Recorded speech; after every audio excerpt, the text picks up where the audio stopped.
Lieutenant Colonel Karen Kwiatkowski worked at the Pentagon. She saw firsthand how the intelligence was distorted to win support for the attack.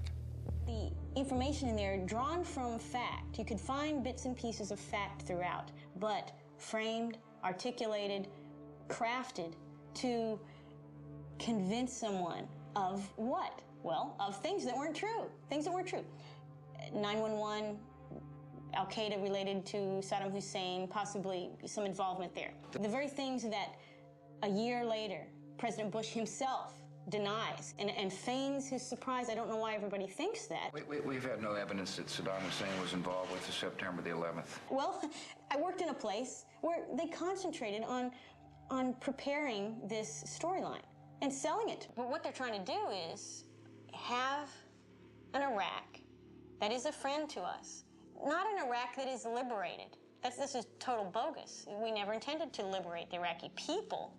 We intended to liberate Iraq from Saddam and have a footprint, a military footprint there. And we've done that now. We have Kuwait, we have Fifth Fleet in Bahrain, we have a nice base in Qatar, but it's a little too far south. And what do we have? We have 4 bases in Iraq. Beautiful bases. We can hit Syria, we can hit Iran, we can keep tabs on Afghanistan. There's all kinds of things we can do from those bases. The larger picture is being driven by the fact that we're about to hit peak oil worldwide, that there's this sort of emerging global competition between us and China. There's the ongoing economic rivalries between us and Europe. And so Southwest Asia becomes geopolitically a linchpin. The idea that any of the motives that brought us in would have sufficed to get us in if there was no oil in Iraq does not persuade me. The pretext, that is the excuse for going in Afghanistan was about terrorism and Osama bin Laden.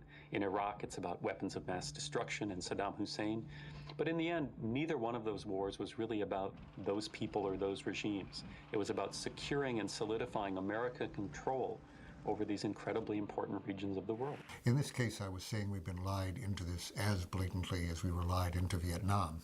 And I was saying that a year ago, that is in the fall of 2002, at a time when we did not know that how much they were hyping the evidence or exaggerating the evidence for WMDs, for weapons of mass destruction. To say that in that world that Saddam Hussein, after 10 years of sanctions and the Gulf War, was any threat at all was basically absurd.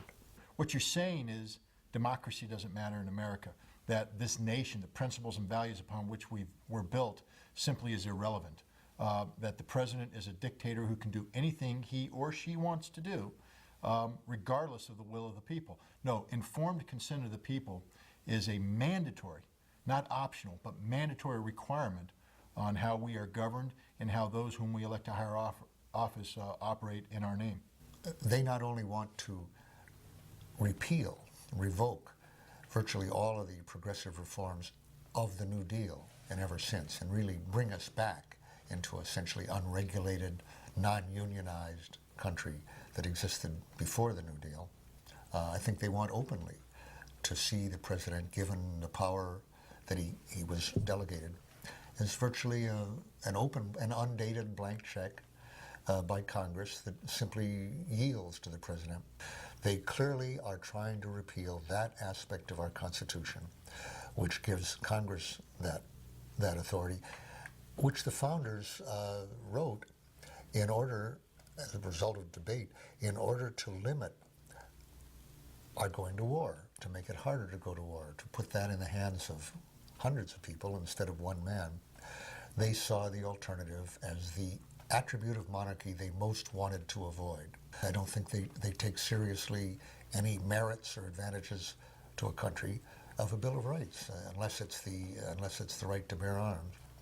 But free speech, free assembly, I don't think they respect that at all. Freedom does not simply mean rallying oneself behind the flag here. This is a great flag. But freedom means allowing the kind of dissent and vigorous debate and tolerance of onerous points of view that people regard as obnoxious and hateful, because we understand that once you say, I don't want to hear that point of view, you can't say that, you begin to stifle all kinds of points of view. You begin to create a mindset.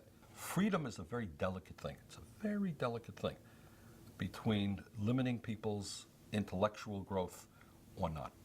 And that's why we have to be vigorous and extremely proud. If this flag means the Constitution of the United States, we as Americans should be very, very proud of that. And we should do everything that we can to fight those people who, for political reasons, are trying to limit basic freedoms in America.